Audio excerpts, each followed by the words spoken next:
Hello, everyone. Welcome back to another edition of the GSMC Basketball Podcast, brought to you by the GSMC Sports Network. As always, I'm your host, Meher Fatemi. We got a packed show lined up for you guys today. We had an absolute packed lined up slate last night from 6 p.m. all the way up to 10 p.m. Well, 6 p.m. all the way to more like midnight because the final game started at 10 p.m. It was a packed slate, 4 games.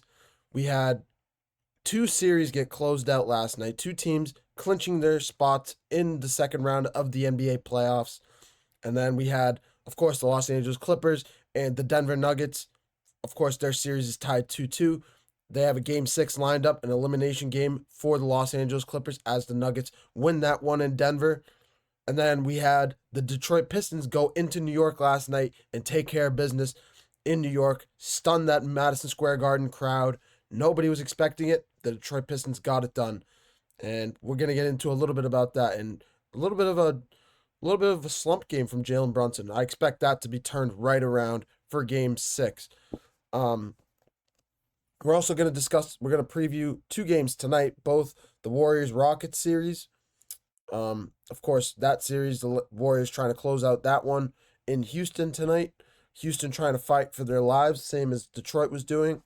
But Detroit wasn't on the road. This is Houston at home. They have an opportunity on their home floor to force a game 6 back in Golden State. But the major story of the day that I'm very, very interested in is what is going to happen to this Los Angeles Lakers team as they go into Minnesota tonight looking to force a game 6. And is this possibly LeBron James' final game in the NBA? He's hinted at it over the last couple seasons that he's looking to retire, that the wheels are starting to fall off, that he just doesn't have the energy, he's 40 years old. At the end of the day, he is 40 years old. So could this be LeBron James' final game in Los Angeles? We'll get into everything about that actually right off the top of the show. But before I move any further, I'd like to remind you guys to please like and follow the show for more GSMC Sports Network content. Also, we get a number of questions from viewers that come in during the show. So to ensure that your question gets read on air, I ask that you use the tips and donations link at gsmcpodcast.net. This puts your question at the top of the list so I see it. It also really helps out the show. Again, the link is gsmcpodcast.net for all your questions and comments. But getting right into it here, we have the Lakers back in LA for a massive game 5 between them and the Minnesota Timberwolves. A series that we didn't expect to really transpire the way it has. A 3-1 lead for the Timberwolves, taking one in LA, sweeping the Lakers in Minnesota. And now here we are. The Lakers having a chance in game 4 at the end of game 4.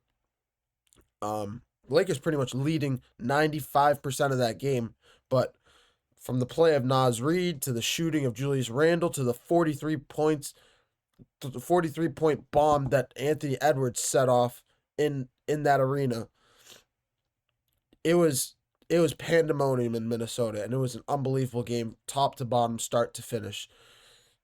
Timberwolves deserved that game. They won it fair and square, but here we are now. We are at a game 5 in LA. And there are legitimate questions to be asked. Is this LeBron James' final game in Los Angeles? If you're asking me personally, he has hinted at it over the last couple seasons, absolutely.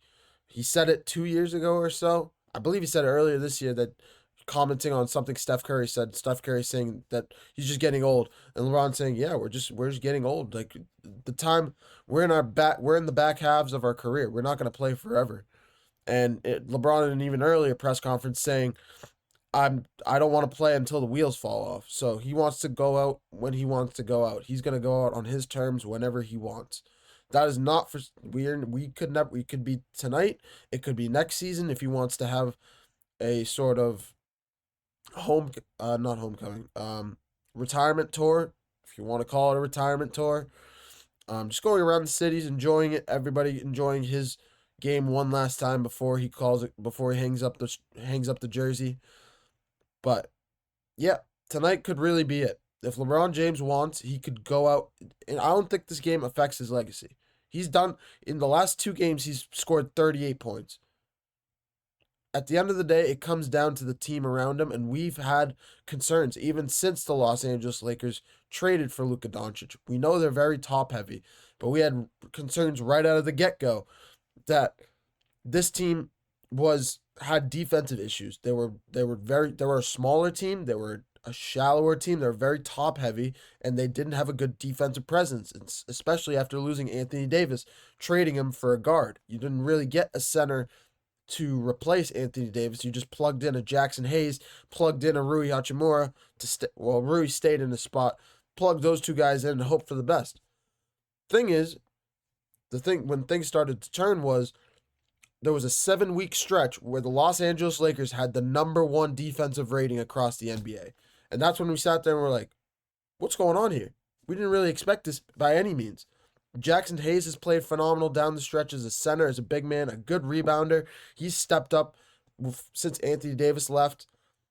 But the one thing that has stayed consistent really throughout this whole process, has been their bench. Their defense has picked it up from times, like I just mentioned. Their rebounding is somewhat, it's okay. It's not great. The problem is when you're going up against you can't really bully the guys like Rudy Gobert, like Julius Randle, even a Jaden McDaniels, even an Anthony Edwards, who's a great two-way player. Jaden McDaniels honestly can guard the 1 through 3, if not maybe 4 spots. So when you have a guy that can guard 3 or 4 positions and defend well, that's the type of guy that could take a Luka Dončić out of the game, take a LeBron James out of the game, and force somebody else to beat you. And that is what that's what they've been trying to do. Austin Reeves has not had a great series. That's plain and simple. He hasn't had a bad one, but averaging about 18 points a game in the series, hasn't really scored more than 20 points in any of the games. I think it's 17, 18, 16, 19, I think were the player points for Austin Reeves. It has not been pretty for Austin Reeves. We know what he can be. We saw him turn into a possible legit third option for this Lakers team in the regular season. But we also know this Lakers team. We also know the regular season is not like the playoffs. The way transition basketball is cut off in the playoffs, the way the game slows down and defenses play tough, physical basketball on you, that is the difference. That is the difference between the regular season and the playoffs. And a lot of these young players for the Lakers, outside of the Luka, LeBron, but for the Rui Hachimuras, the Austin Reeves. I mean, you still have Dorian Finney-Smith and Gabe Vincent, but you don't have reliable players. You have decent role players, but you need especially against the Minnesota Timberwolves team, you need better role players. And that's honestly where I want to go with this. When you have, let's compare role players for a second. We know they have LeBron, we know they have Luka, we know they have Austin Reeves. Okay, that's a big 3.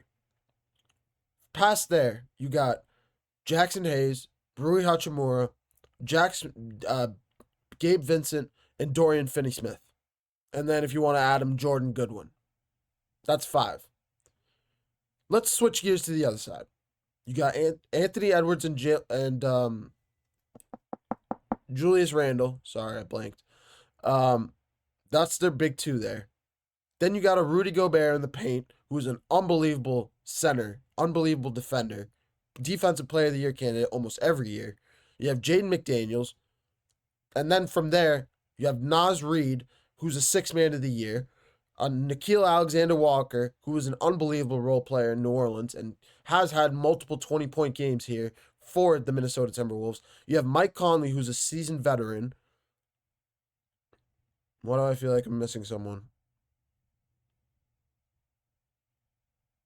I guess I'm not. Am I missing someone? I guess not.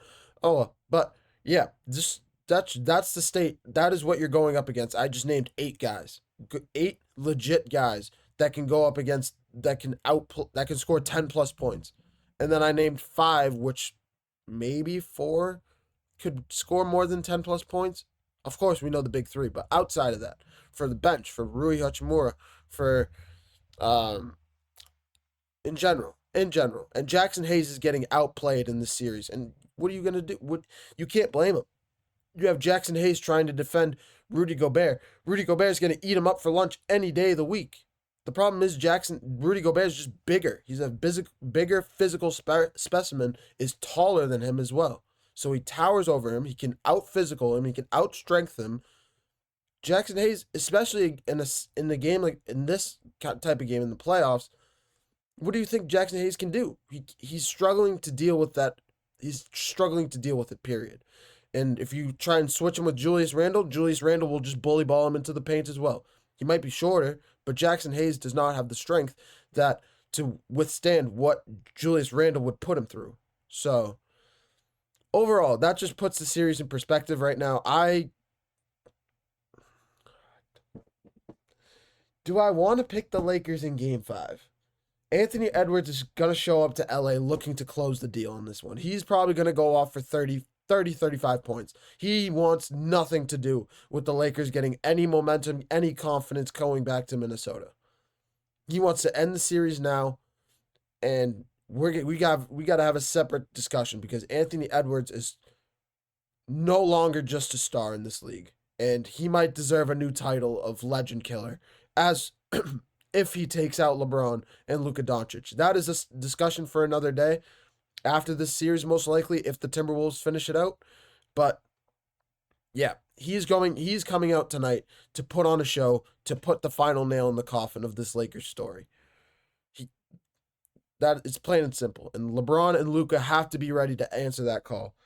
If LeBron and Luka can go off for, say, Luka goes off for 38 and LeBron goes for 28, if they can get a 20-point production out of Austin Reeves, they should be in a decent spot to have a chance in this game. I know that's a big three, but outside of that, you can get 10, 15 points from Rui. You can get 5 to 10 points from Jackson Hayes. If you can get 5 to 10 points each from Gabe Vincent and Dorian Finney-Smith, I think you're in a good place. You can live with that. But if the Timberwolves come out and shoot like they did in Game 1 and shoot 50% from 3, especially with the extra break that they've gotten, extra time off, what do we say? Is this LeBron's final game? I don't know. And there's really been no indication from LeBron, but he's mentioned it a couple times during the regular season that his time is coming to a close soon, but he hasn't said it in a while. He has not said it in probably more than 2 or 3 months now. So, yeah, we just have to wait and see. Is this LeBron's final game? I don't know, but if it is, we got to sit. We have to watch. I'm going to watch this game because if it is, just got to watch the final dance. It's going to be like watching Kobe Bryant in his final game with the Lakers before he retired. But LeBron has no ceremony. We have no idea. So we'll see how this all transpires. But I'm going to take a short break. When we come back, we're going to take a look at the Detroit Pistons going into New York last night, taking a massive Game 5, a young Pistons squad that shocked Madison Square Garden. And we're going to discuss if they have an opportunity to possibly win this series or if they have an opportunity to force a Game 7 possibly on Friday night for Game 6. I'm going to take a short break, and when we come back, we're going to take a look at that series.